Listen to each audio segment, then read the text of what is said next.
যে 1 মাস মাত্র এক্সাম, আপনারা সবাই জানেন 1 মাস এক্সামের আগে কোশ্চেন পত্র তৈরি হয়ে যায়। তাহলে আপনি 1 মাস আগে কেন সেটা ঘোষণা করলেন? এটা যে পুরোপুরিভাবে বর্তমানে যে রাজ্য সরকার বিজেপি আরএসএস এর যে সরকারের পুরোপুরিভাবে একটা পলিটিক্যাল মাইলেজ দেওয়ার জন্য এটা যে করণীয় সেটা আমরা পুরোপুরিভাবে পরিষ্কার। সেখানে তিপ্রামাথা এবং রাজ্য সরকার বলুন, রাজ্যের যে ক্ষমতাবালী পার্টি বলুন, তাদের মধ্যে যে একটা যে সম্পর্ক সেটা আবার রাজ্যের মানুষের কাছে পরিষ্কার। কি দেখতে পেলাম? হঠাৎ করে যখন 12 ঘন্টার স্ট্রাইক ডাকলো, হঠাৎ করে কি হলো, সেখানে মন্ত্রী সুশান্ত চৌধুরী প্রেস মিট করে কি বললেন, আগের মতন যেভাবে থাকবেন স্ক্রিপ্ট এভাবেই থাকবে। আর এটাই দিয়ে কি বললো, যারা রাস্তা অবরোধ করলো, রাস্তা অবরোধ করার পরে অর্কেস্ট্রার সুপারস্টাররা যেরকম ডান্স করে সেখানে চিত্রহারার মতো রাস্তায় উল্লাস, হে চৌ মানখা মানখা চৌ মানে থাকা চিনি দাবি পুরো নয় থাকা, এরকম ভাবে উল্লাস করে। এটা একটা ত্রিপুরা রাজ্যের ছাত্রছাত্রীদেরকে নিয়ে একটা নোংরা রাজনৈতিক খেলা। এটা ছাত্রছাত্রী না, শুধু পুরো রাজ্যের মানুষের সাথে এটা একটা অন্যরকম ভাবে একটা খেলা আমরা এখানে দেখতে পেলাম। গাইডলাইন অনুযায়ী, ইউজিসির গাইডলাইন অনুযায়ী ত্রিপুরা ইউনিভার্সিটিতে এসটি এসসি ওবিসি রিজার্ভেশন বাদ করে দিল। কই তখন তো আপনারা রাস্তা অবরোধ করেননি, কই তখন তো আপনাদেরকে একটা কথা বলতে আমরা শুনিনি। এই দরদি ত্রিপুরাসা দরদি তখন আপনাদের মধ্যে কোথায় হারিয়ে যায়? আবার কি বলছো, গ্রুপ সি এবং গ্রুপ ডি এর ক্ষেত্রে যদি ইউজিসি যে নিয়ম অনুযায়ী এসটি এবং এইচসি যারা রয়েছেন তারা যদি স্টেট ইউনিভার্সিটি যদি প্রয়োজন মনে করে তাদের রিজার্ভেশন রাখতে পারে, না হলে তারা তুলে দিতে পারে। তাদের নিয়ে তো কোনো শব্দ নেই। এডিসির কি অবস্থা? এডিসির প্রায় 1633টা মতন স্কুল রয়েছে এডিসি প্রশাসনের আন্ডারে।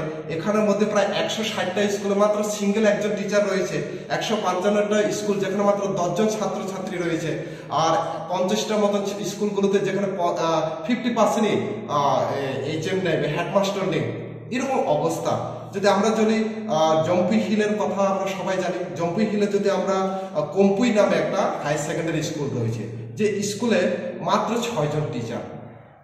এই ছিল আমাদের অবস্থা। তো এই গুড দাবি দাওয়াগুলোকে নিয়ে তো আমরা দেখতে পাই না। ত্রিপুরাসা দরদি বা বিজেপি যে সরকার বর্তমান রয়েছে তাদেরকে কোনো কথা বলতে, আন্দোলন করতে। কিন্তু আজকে আপনারা একটু মাত্র পলিটিক্যাল ফায়দা তোলার জন্য ছাত্রছাত্রীদেরকে এই নোংরা রাজনীতি, তাদের ভবিষ্যৎকে আপনারা নষ্ট করতে চাইছেন। কেন এই কথা বললাম? এক্সাম মাত্র 1 মাস। এই 1 মাস আগে আপনারা এমনভাবে বিভ্রান্তি সৃষ্টি করে দিলেন যে রোমান স্ক্রিপ্ট আপনারা দেখলেন, বোর্ড সভাপতি তিনি একবার বলছেন না উভয়ের উপর লিখতে পারবেন, একবার বলছেন না। তারও কোনো দোষ নেই, তিনি তো রাজ্য সরকারের শিক্ষামন্ত্রীর দপ্তরের দ্বারা নিয়ন্ত্রিত। হয়তোবা তিনি স্বতন্ত্র বোর্ডের প্রেসিডেন্ট, তারপরও তিনি তো ওভারঅল এখানে তো কাজ করতে হয়। এই হলো বর্তমান অবস্থা। তো যে পলিটিক্যাল স্ক্রিপ্টেড হাই লেভেল যে ড্রামার যে স্ট্রাইক ছিল, আমরা একদিন অপেক্ষা করেছি।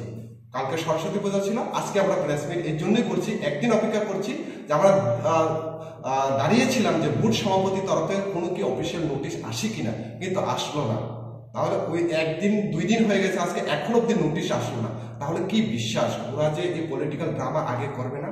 তো আপনাদের মাধ্যমে আমরা এটাই বার্তা দিতে চাই যে এই পলিটিক্যাল হাই ড্রামা যে চলছে ছাত্রছাত্রীদের ভবিষ্যৎ নিয়ে, এটা না করার জন্য। কারণ আমরা জানি আগামী আজকে থেকে সিবিএসসির পরীক্ষা শুরু হচ্ছে এবং আগামী মাসের 1 তারিখ এবং 2 তারিখ উচ্চশিক্ষা মাধ্যমিক এবং 12-এর ফাইনাল এক্সাম চলছে টিবিএসসি বোর্ডের আন্ডারে।